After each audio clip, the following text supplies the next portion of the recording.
Bienvenidos al White Dragon Podcast. Este va a ser un episodio demasiado bueno para ti porque vamos a hablar de mindset, algo muy en profundo en lo que es la mentalidad, lo que puedes lograr hacer con tu potencial. Y acá tenemos a Rodrigo Kawás, él es psicólogo deportivo.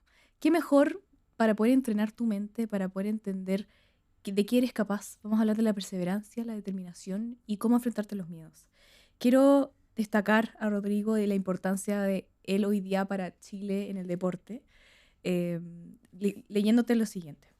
Rodrigo Kawás es el psicólogo deportivo que fue seleccionado en La Roja, o el equipo adulto masculino de fútbol, que sin duda marca un hito de mucha importancia, ya que desde 2005 este equipo de fútbol no tenía un psicólogo deportivo.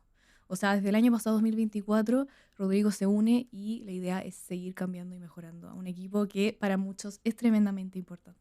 Rodrigo, primero quiero agradecerte por venir con nosotros a compartir. Al contrario, buenos días, buenas tardes para todos y no, al contrario, gracias a ti por la invitación a hablar de estos temas que por lo menos para mí resultan muy apasionantes. Bacán. Quiero empezar que nos cuentes, tú, Rodrigo, eres un psicólogo deportivo. Esto es una rama que, como bien hablábamos, está recién empezando a fortalecerse, recién entra en la conversación más cotidiana la importancia de la psicología y la mente. Compartíamos detrás de escena de otros deportistas más famosos, por ejemplo, gringos o estadounidenses. Quiero que me cuentes la historia o alguna historia que a ti te haya llegado al alma, al corazón, que te haya llevado por este camino de la psicología deportiva, ya sea un caso, algo que te acercó a este mundo. Mira, tal vez lo más importante que a lo mejor podría ser que me llama la atención tiene que ver con la propia experiencia. Evidentemente yo desde muy pequeño, muy ligado al deporte, muy ligado al fútbol sobre todo, y en un momento determinado yo estaba como intentando, no digo llegar a ser futbolista profesional, pero intentando hacer una carrera que pudiera conducir a eso. Ujú.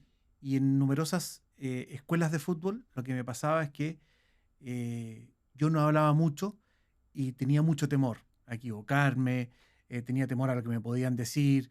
eh, entonces, yo, claro, esto más adelante, bueno, finalmente por esas circunstancias yo ya no volví como un poco a tratar formalmente de seguir una carrera. Ujú.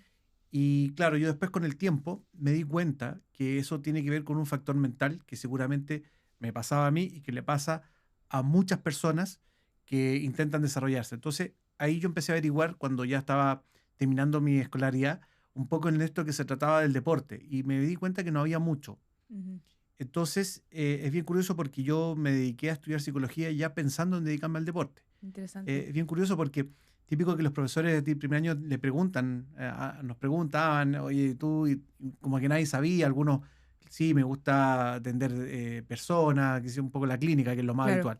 Y cuando yo hacía deporte, como que llamaba la atención, porque ni los mismos profesores manejaban a veces esta línea, digamos. claro, no tenían claro.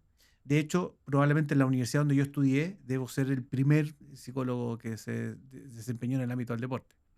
¿Y qué se siente hoy día decir eso con toda tu trayectoria? Pucha, yo siento que es un acto como de valentía, porque es difícil a veces intentar ir a un área donde no hay mucho. En ese momento no había nada. Acá en Chile habían solo dos personas que trabajaban en esto, más gente, dos personas, que estaban una por allá, otra por acá. Y aparte que en ese momento no había tanta globalización de la información como hoy día. Entonces Claro, tú no podías navegar y decir, a ver, voy a googlear esto, voy a ver qué hay.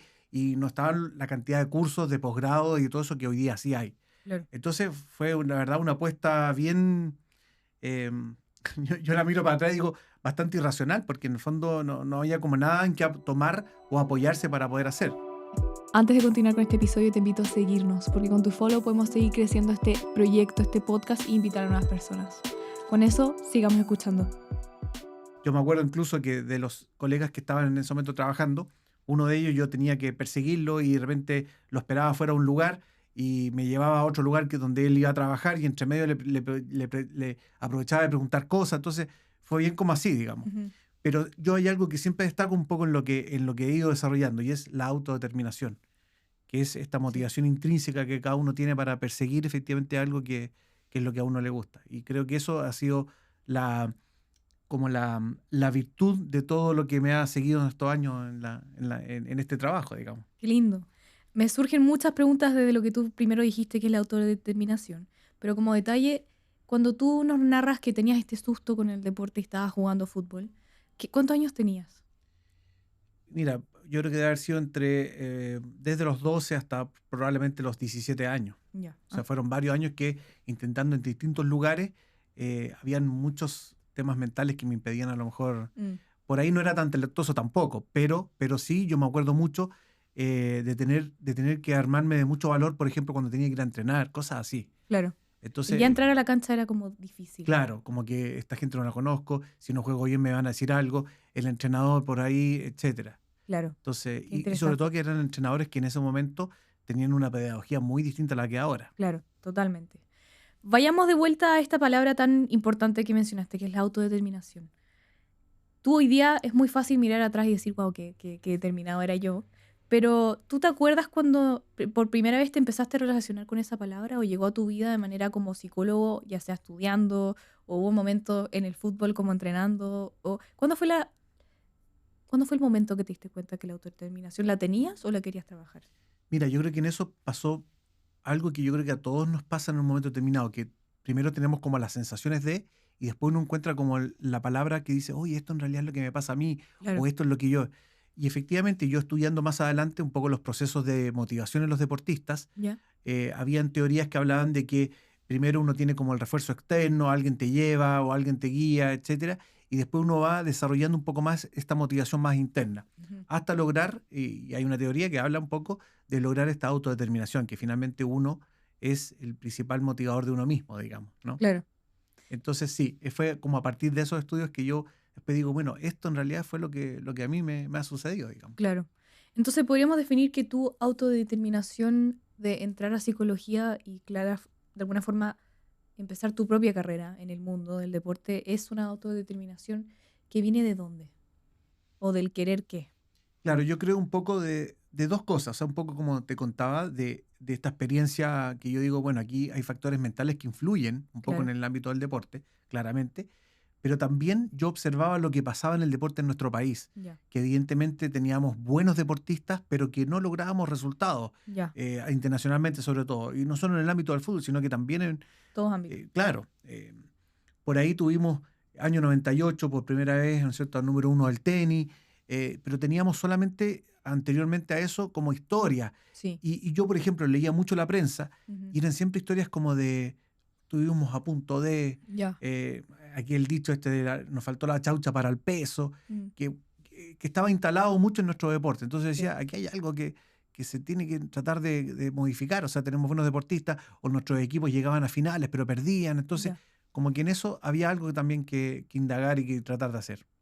¿Y qué empezaste a descubrir en términos de tu profesión cuando te metiste a los primeros equipos a tratar de ayudar para tú también responderte esta pregunta que planteas, que yo creo que nos planteamos todos?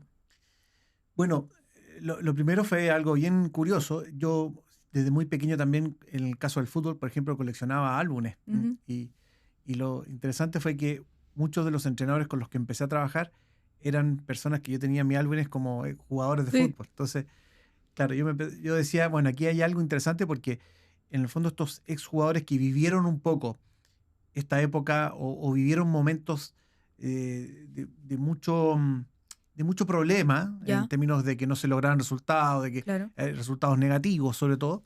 Entonces yo decía, claro, ellos como exjugadores viven etapas que no son muy positivas y después ellos son los encargados de formar futuras generaciones. claro, Entonces yo decía, aquí hay algo que también hay que hacer, indudablemente. Y creo sí. que lo primero fue un poco tratar de ligarme y coachear un poco a estos entrenadores para tratar de que esas experiencias que ellos acumularon como jugadores Del no pasado. se transmitieran un poco en el proceso formativo. Qué interesante. Qué interesante porque, bueno, hoy día sin entrar mucho en el fútbol, como equipo no está pasando por su mejor momento. Hemos pasado por mejores momentos.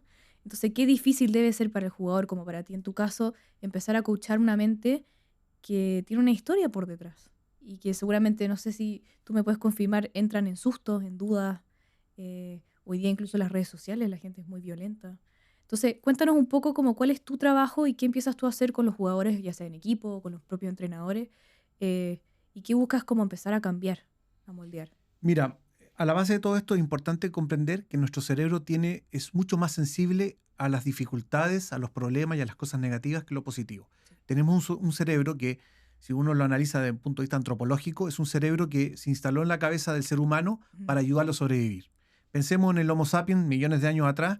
Él salía, se despertaba y tenía que solo hacer dos cosas: salir a alimentarse, porque si no se moría, y defenderse del leopardo que se acercaba.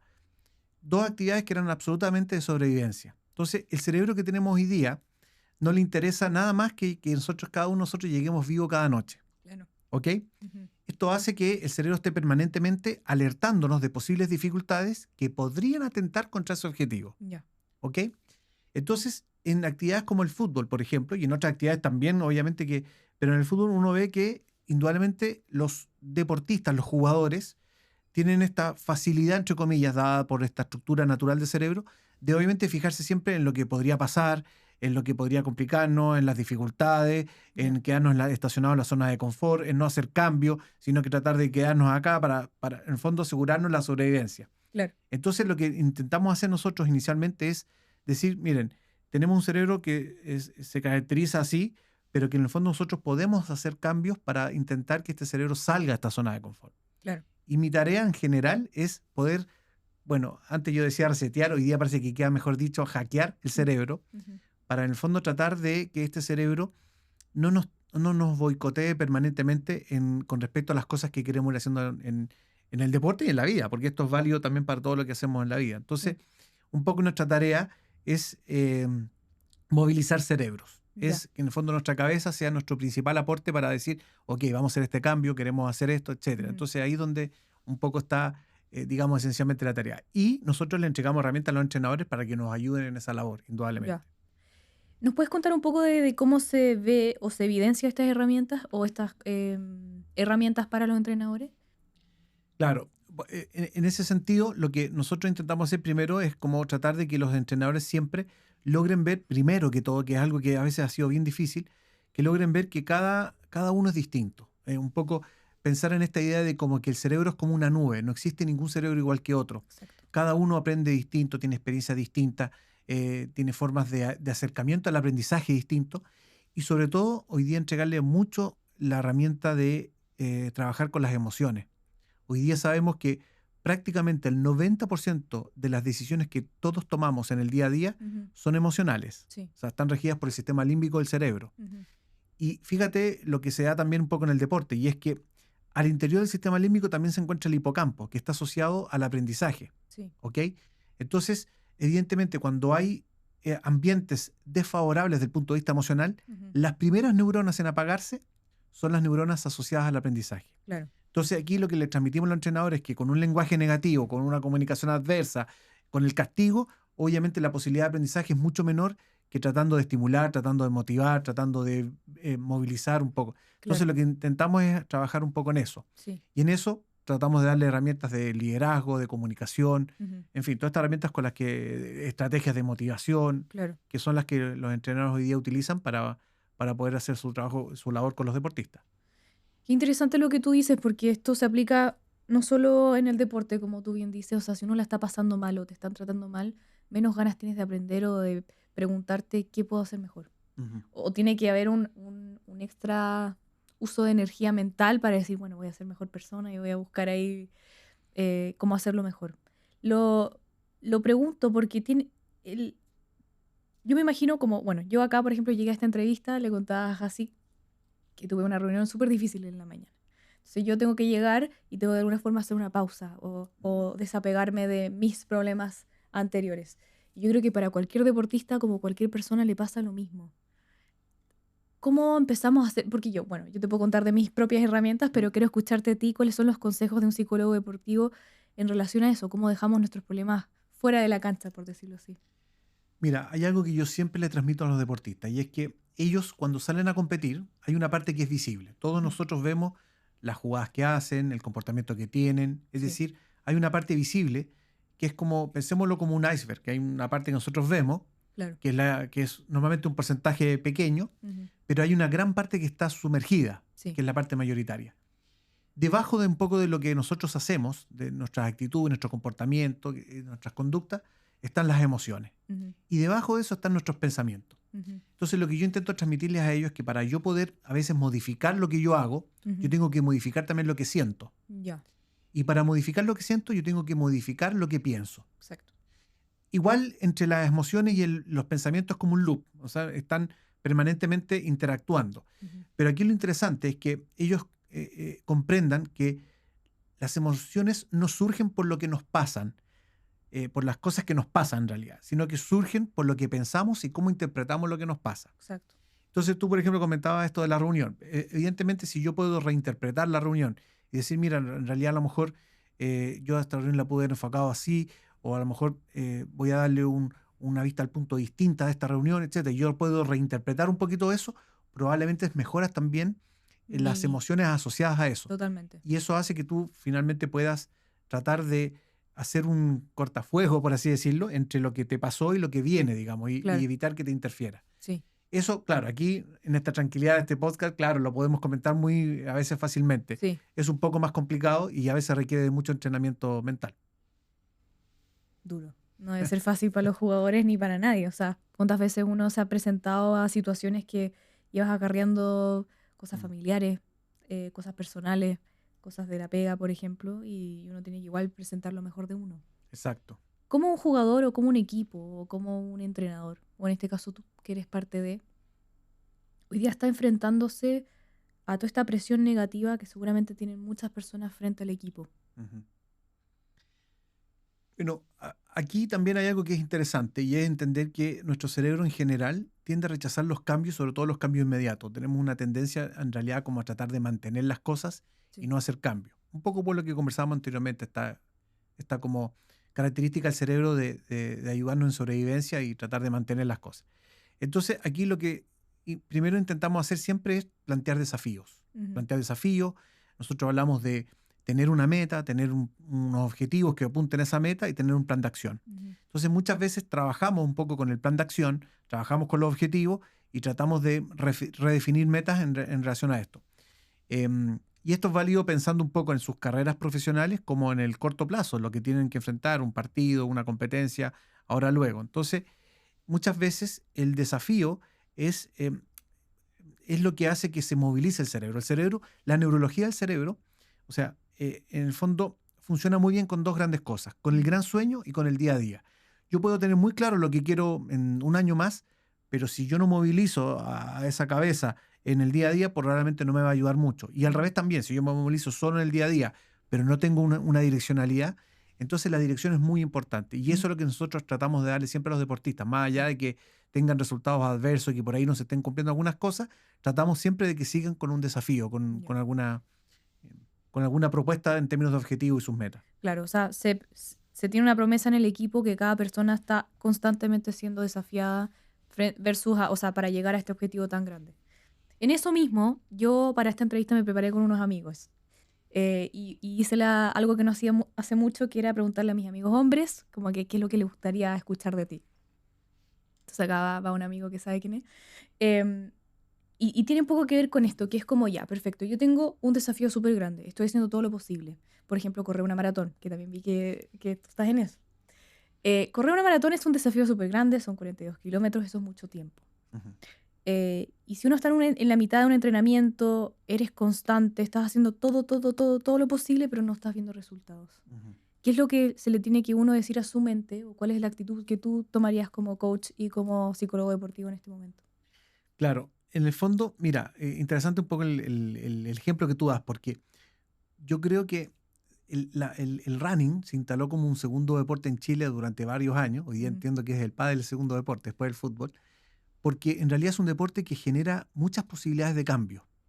Es decir, tú puedes plantearte distintos objetivos físicos, técnicos, de velocidad, de cantidad de kilómetros, de incluso de poder establecer otros objetivos menos directos, como por ejemplo bajar de peso, disminuir aumentar tu masa muscular, disminuir la grasa, etcétera. Entonces, es un deporte que en general ese en particular permite que tú puedas motivarte bastante porque puedes producir muchos objetivos.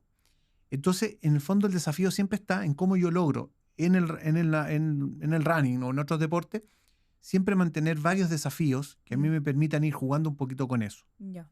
Mira, en una entrevista hace algunos años, cuando todavía Rafa Nadal jugaba, él comentó algo que para mí es muy importante comprender. Él hablaba, estaba lesionado por 6 meses, ¿Ya? y él decía, claro, a mí levantarme y tener que pensar que hoy día voy a ir a hacer piscina solamente y después tengo hora con el fisioterapeuta, no me motiva para nada. Pero lo que sí me moviliza es que yo con esto, tal vez en 4 meses, ya voy a estar jugando de nuevo Roland Garros y Wimbledon, etcétera, todos los torneos. Entonces, yo lo que les explico a los deportistas es que en la medida en que nosotros vayamos haciendo un juego entre el objetivo que va subiendo de volumen y el otro que va bajando, dependiendo de lo que vamos teniendo, Sí. es lo que nos permite ir un poco también en esto.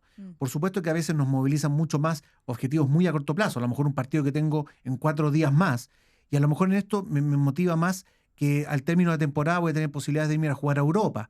Entonces yo voy jugando un poquito con esto, con los Sí. objetivos a mediano o largo plazo. Sí. Y ese interjuego, teniendo claro cuál es mi meta final, resulta bastante eficaz para poder ayudar en eso. Ya.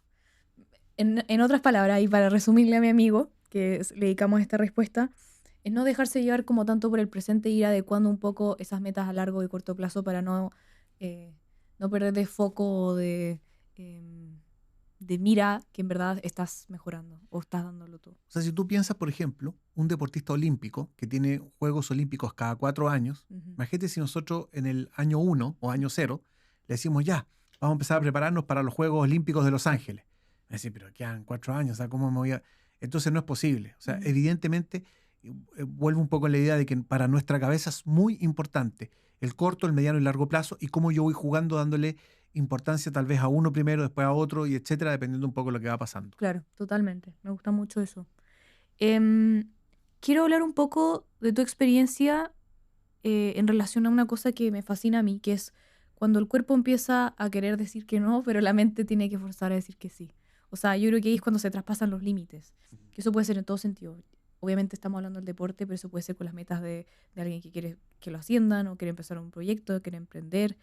Entonces cuéntame un poco como qué son los consejos que tú le dirías a alguien que tiene que fortalecer esa mente o ser más disciplinada, creo yo, para que cuando el cuerpo diga que no, empiece a negociar, la mente siga. Mira, esto me recuerda mucho a lo que pasó en pandemia, por ejemplo, que mucha gente que obviamente no pudimos seguir entrenando, tuvimos que quedarnos en las casas, y después cuando ya pudimos empezar a volver a entrenar, por ejemplo, lo que pasaba es que uno empezaba racionalmente a decir, bueno, voy a tratar de a lo mejor correr un poquito más rápido, voy a entrenar más horitas para poder recuperar un poco el tiempo que no pude hacerlo. Claro. La cabeza quería que anduviéramos más rápido, recuperáramos el tiempo, pero nuestro cuerpo era el mismo. Y aún, o sea, era entre comillas el mismo, porque también estando detenido mucho tiempo, obviamente, entonces muchas personas se empiezan a lesionar.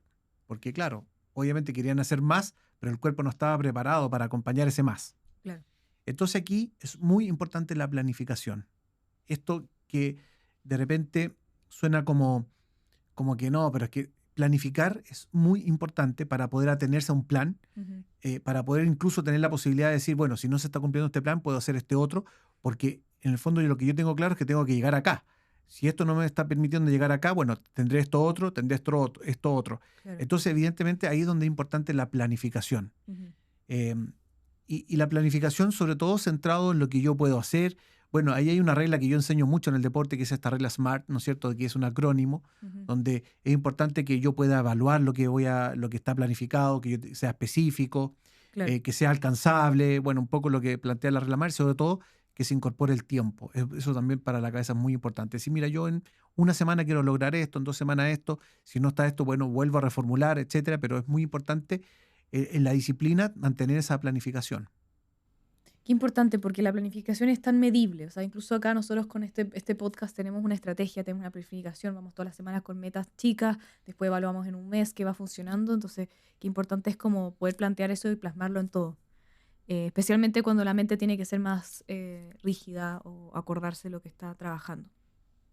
Quiero hacerte una pregunta que creo que ya muchos están pensando, incluyéndome, que si nos puedes ilustrar o describir qué es lo que separa una mente de un atleta profesional bacán, o sea, como de los mejores deportistas del mundo en términos de su mindset, versus una persona más común, que todavía no ha trabajado eso.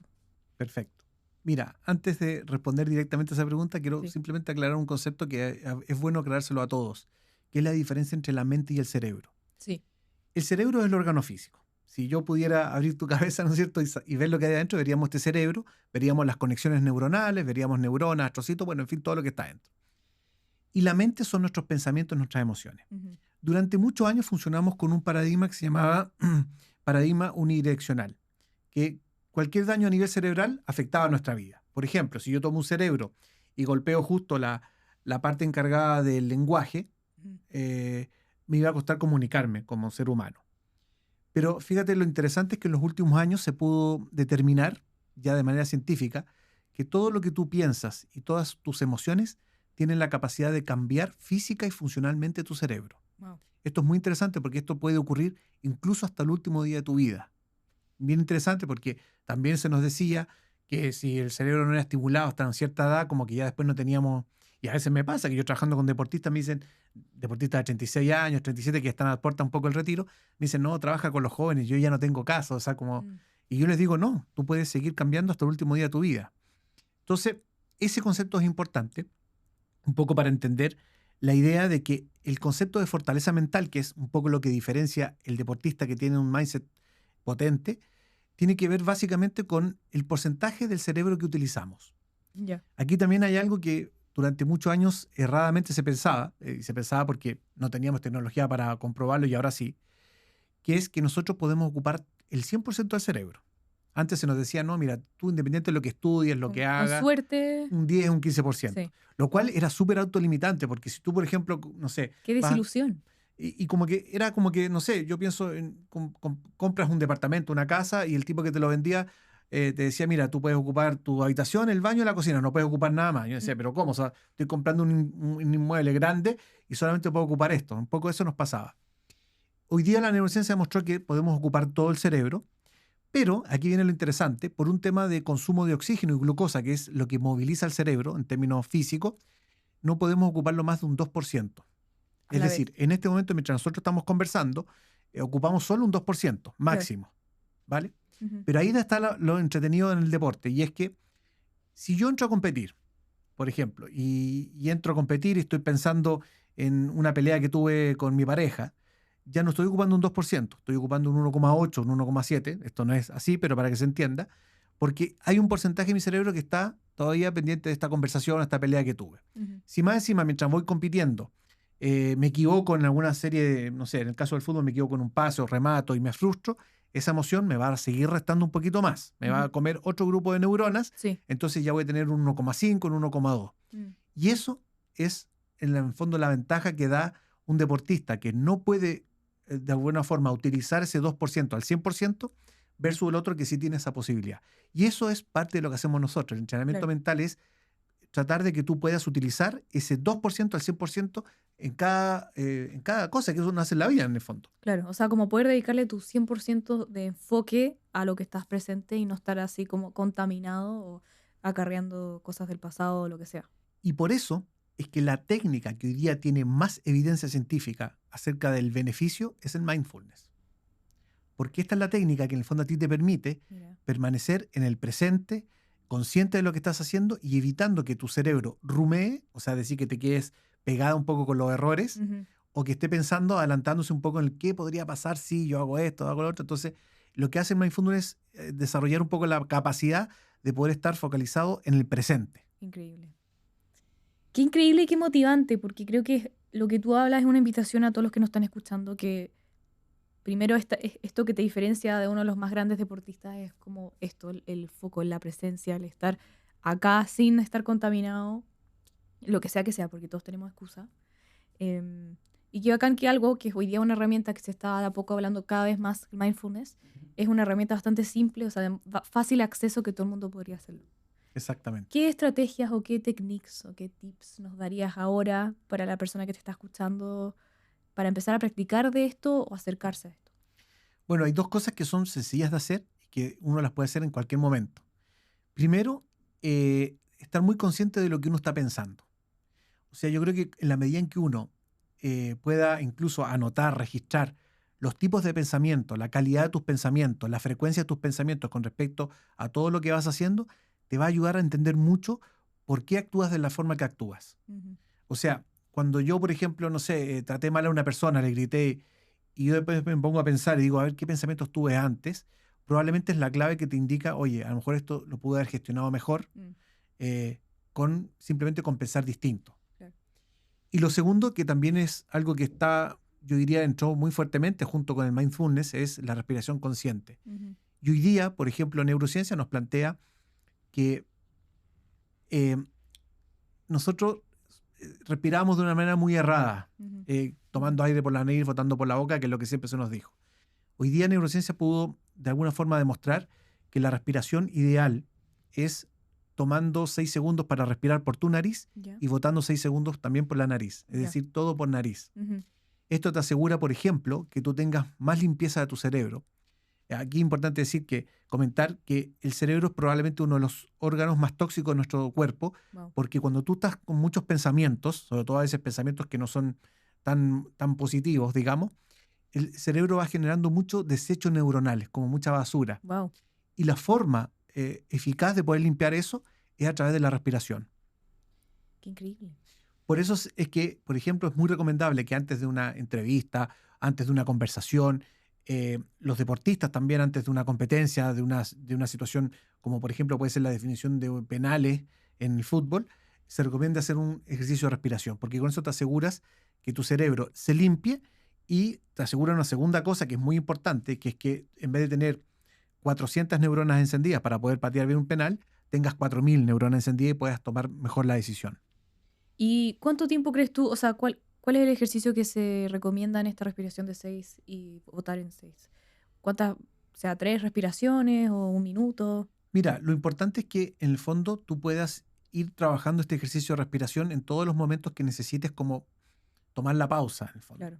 Ahora, lo que yo recomiendo a los deportistas no es solo hacerlo en el ámbito del deporte, sino que mientras están, les digo, conduciendo un vehículo o estando o viendo televisión o leyendo, lo que sea, vayan trabajando esto, porque lo importante es que al principio este tipo de respiración, que es la que recomienda neurociencia, evidentemente cuesta, o sea, cuesta energía poder hacerlo. O sea, uno está, tengo que, ya, 1, 2, 3, 4, 5, 6, después votar en 6. Bueno, eso se naturaliza después de unas semanas cuando uno ya empieza a generarlo. Y cuando uno lo hace de manera automática, obviamente te alivia. De hecho, lo que también se asume con este tipo de respiración es que tú prácticamente el 50% más de energía. Wow. Porque en el fondo lo que hay que entender es que la respiración que ingresa tiene oxígeno. Y antiguamente con la respiración de nariz-boca, prácticamente el 2%, el 2/3 de ese oxígeno salía. En cambio, con esto te aseguras que permanezca. Y cuando tenemos más oxígeno, todo nuestro organismo se ve beneficiado.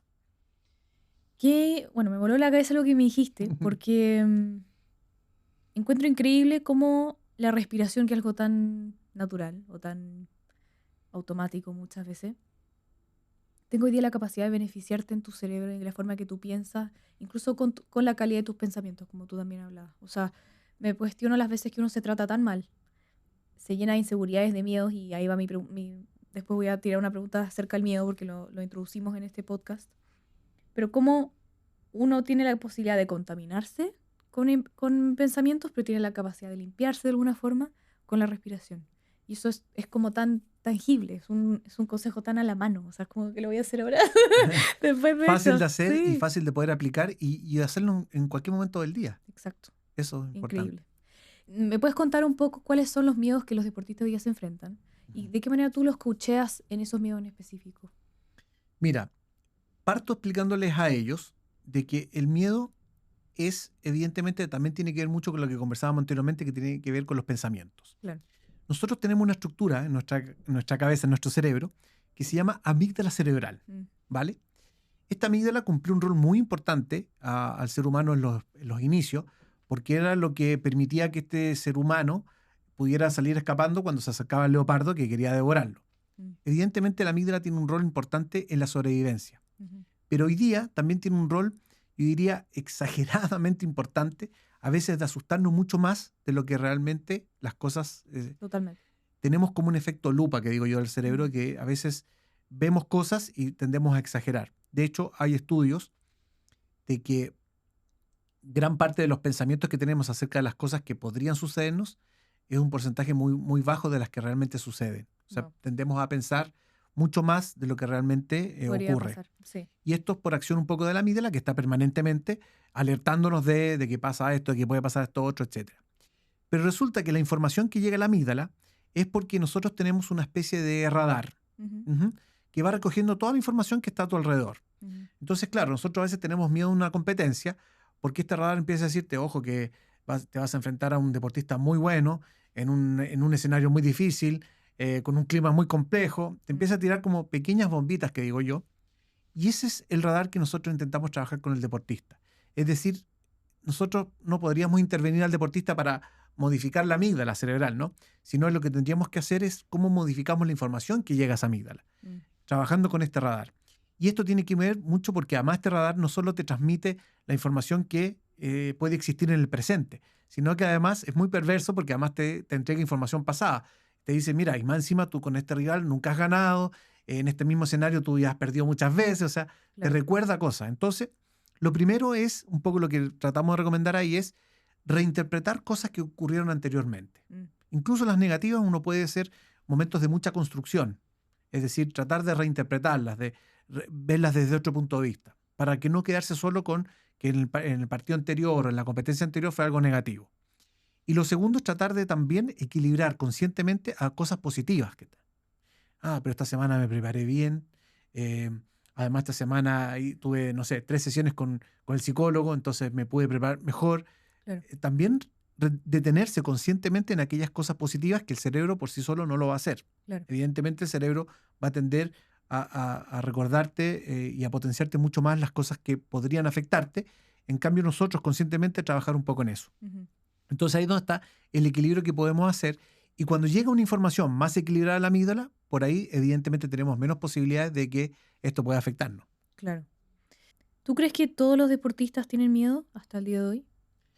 Es que el miedo en un cierto momento es una emoción que podría movilizarnos. Ya. O sea, si pensamos nuevamente en este Homo sapiens, Ujú, el miedo frente al leopardo es lo que le permitió salir corriendo y tratar de evadir un poco o tratar de escapar claro. un poco de esta situación.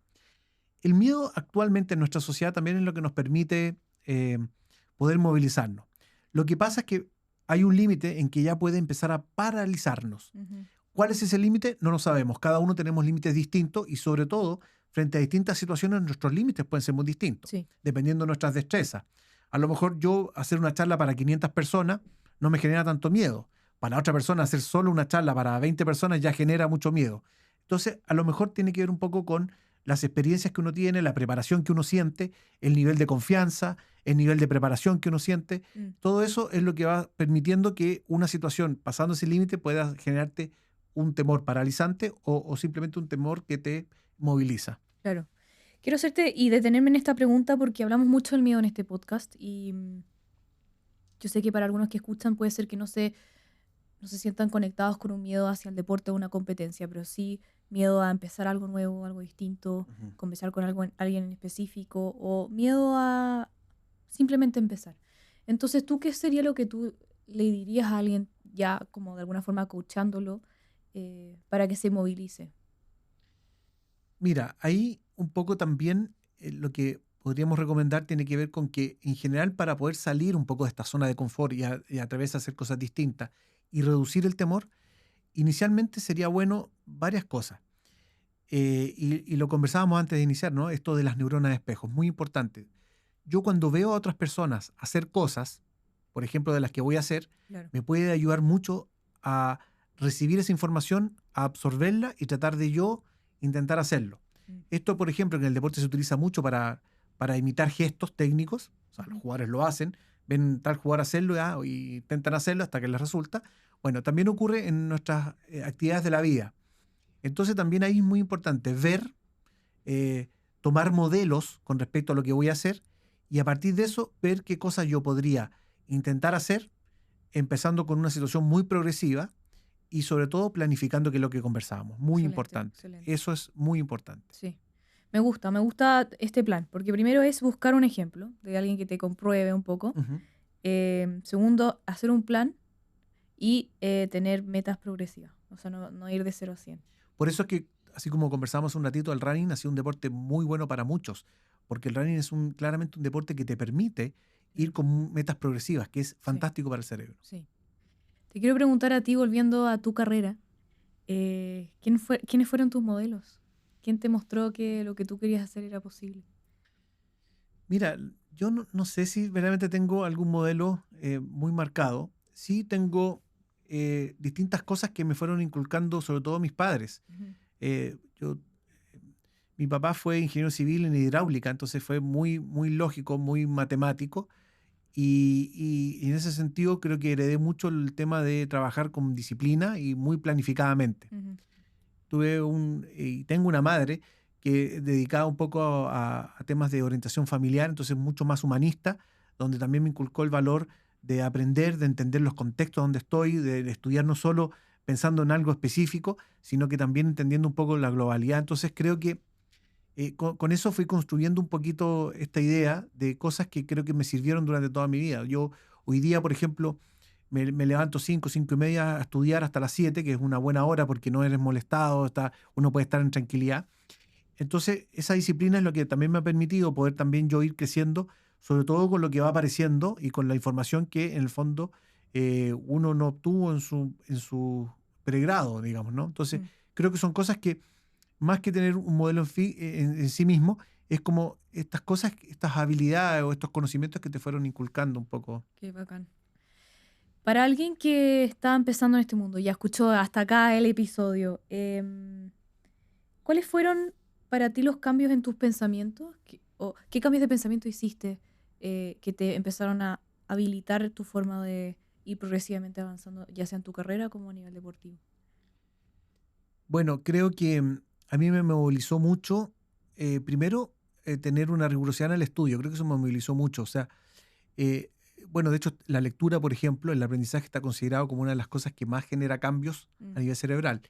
Y el segundo, la primera actividad humana que genera más movilización es el ejercicio físico, que gracias a una proteína llamada BDNF nos permite aumentar la velocidad sináptica, regenerar neuronas, ujú. aumentar en general todas las funciones ejecutivas del cerebro. Y fue una época donde yo empecé a estudiar y empecé a correr. Entonces, evidentemente, por ahí coincidieron dos cosas por, creo me potenciaron bastante en esa época un poco de, de- de- del desarrollo un poco que he ido teniendo con los últimos años. Claro. ¿Y hubo algo que te dijiste a ti mismo, que te empezaste a decir a ti mismo, que empezó a cambiar? Mira, yo creo que sí, yo no podría tener como claro algún elemento específico que Ujú, generó, pero sí, yo creo que en un momento modifiqué mucho mi mentalidad. O ujú, sea, hoy día tiendo a pensar mucho más optimista que antes, o sea, en eso lo tengo muy claro. Intento siempre, de algo que me sucede, rescatar lo positivo, ujú. y eso intento transmitirlo también. O sea, de repente, oye, nos pasa esto, estamos conflictuados por esto, bueno, a ver, veamos qué podemos hacer, cómo podemos solucionarnos, centrémonos un poco en lo que está pasando y centrémonos en la solución que podríamos tener. Ya no me importa tanto si esto ocurrió por tal razón o tal otra. Obviamente, si eso nos ayuda un poco a tratar de resolver, por supuesto. Pero es como centrarse, un poco lo que hace el coaching, es centrarse del presente Claro, hacia el futuro. bacán. Qué bueno ser como proactivo y buscar una solución, la verdad. Sí, yo creo que gran parte del problema que tenemos en las sociedades, no digo solo en nuestro país, en términos de la política, por ejemplo, tiene mucho que ver con eso. Mm, Con que nos centramos tanto en lo que dijo este político hace tanto tiempo, o lo que pasó hace no sé cuántos años, mm. y no estamos enfocados en lo que desde aquí en adelante podemos construir y ver modelos de países, por ejemplo, que han salido adelante un poco mirando más hacia el futuro que mirando un poco más hacia atrás, ¿no? Claro. Es muy rescatable eso. O sea, hemos hablado de cómo uno separa antes de entrar a la cancha los problemas. Hemos hablado de esta determinación, de esta autodisciplina también. em, y, y qué importante también es como es empezar siempre desde el presente hacia el futuro, ¿no? No tanto tirar para atrás, como tú decías, incluso enfrentar los miedos y tratar de remodificar o darle un nuevo significado al pasado, de no porque tú nunca le hayas ganado a un contrincante significa que no vas a poder hacerlo, por dar un ejemplo. O si nunca te ha ido bien una prueba, no significa que no puedes hacerlo bien en esta. Ujú. Entonces, qué bonita es esa invitación a que pensar en nuestra mente y la creación de nuestra mente desde hoy, en este minuto, hacia adelante, no hacia atrás. Exacto. Mira, fíjate que te doy solamente un ejemplo de una experiencia real que me ocurrió hace muchos años con un equipo que terminamos un partido que perdimos 3-2 después de ir ganando 2-0. Wow. Y no sabes, que hay una máxima en el fútbol que dice que siempre el 2-0 es un resultado muy peligroso. Se dice que cuando tú vas ganando 2-0, tienes más probabilidades que cualquier otra cosa de perder ese partido. Una cosa curiosa, porque tú dices, vas ganando 2-0, ¿cuál es la probabilidad? Bueno, entonces ese partido terminamos y todos empezaron a decir, sí, es que estábamos 2-0, resultado muy peligroso, como, qué sé yo. Entonces yo llamé a un amigo estadístico y le dije, mira, tú me puedes hacer una estadística de tal año a tal año, de todos los partidos que un equipo comenzó ganando 0 y dime cómo terminó al final. Sí. Bueno, me dijo, dame unos días, qué sé yo. Y después me llama y me dice, mira, te tengo la estadística. Mira, el 86% de los equipos que empiezan ganando 0 terminaban ganando o empatando el partido. Entonces, aquí es donde yo empecé a cuestionarme fuertemente, ¿por qué será que un porcentaje muy mínimo es lo que se instala como una verdad en nuestra cabeza? Porque esa es una máxima que está hace muchos años instalada en el fútbol y los jugadores la tienen, entonces... Pero, sin embargo, es una... No representa la mayoría. Exactamente, es una información o una verdad que es de un porcentaje muy bajo que no tiene que ver con algo estadístico realmente. Entonces, muchas veces nos pasa que nosotros tendemos a instalar como verdades absolutas cosas que no tienen... Y esto pasa mucho con nuestra cabeza. Que a veces nos detenemos en que el problema está acá, que la situación esto va a ser grave, pero ¿por qué va a ser grave? Veamos, analicemos. Analicemos los escenarios, veamos qué podemos hacer, cuál sería nuestro plan A, nuestro plan B. Es un poco a lo que voy. Claro. Qué impactante. Qué impactante que estaban tomando como verdad absoluta algo que era menos de un 20% de probabilidad. Correcto. Bueno, y eso es lo interesante del cerebro, que también en base al miedo o a tantas cosas que uno no se cuestiona, también las toma por sentado. Bueno, por eso es muy importante el tema de las emociones, porque las emociones paralizantes como el miedo, el temor, la ansiedad, son emociones que a veces nos cruzan y hacen que muchas cosas no las podamos hacer correctamente o que pensemos que no las podemos desarrollar. Entonces son, la verdad, muy paralizantes. Y por eso es muy importante hoy día trabajar con las emociones, conocer acerca de las emociones, saber qué emociones tiene uno, cómo gestionarlas adecuadamente, etcétera. Claro. Y regularse también, como tú decías, porque es un loop, o sea, la emoción que el pensamiento se va retroalimentando. Rodrigo, quiero agradecerte. Creo que lo diste todo en este episodio. Me respondiste todas las preguntas. Espero haber hecho justicia a toda la gente que también me dijo, pregúntale esto a Rodrigo. Bueno, esta es tu cámara. Tú puedes decirle a la gente dónde te puede encontrar, invitarlos a lo que tú quieras. Bueno, muchas gracias. Primero que todo, a la invitación a este podcast. La verdad que yo lo paso muy bien hablando de estos temas porque yo, bueno, como comentaba, estudio bastante estos temas y me gusta transmitir. Creo que la información, cuando llega a las personas, nos puede permitir ser personas mucho más felices. Y bueno, a mí me pueden ubicar, mi Instagram es @RodrigoCaguas y también nosotros en una pequeña academia que tenemos hacemos muchos cursos de formación donde hablamos de estos temas. Entonces, bienvenido también si es que alguien quiere sumarse a esos cursos. Es @academiaemd. Excelente. Ahora yo te hablo a ti, si llegaste a este punto del episodio, creo que se lo envíes a alguien que necesite cambiar su mindset, que pueda enfrentarse a algún miedo o que pueda correr esa maratón que también está muy de moda hoy en día. Y nos vemos en otro episodio. Muchas gracias, Rodrigo. Muchas gracias a ustedes por la invitación, ¿verdad?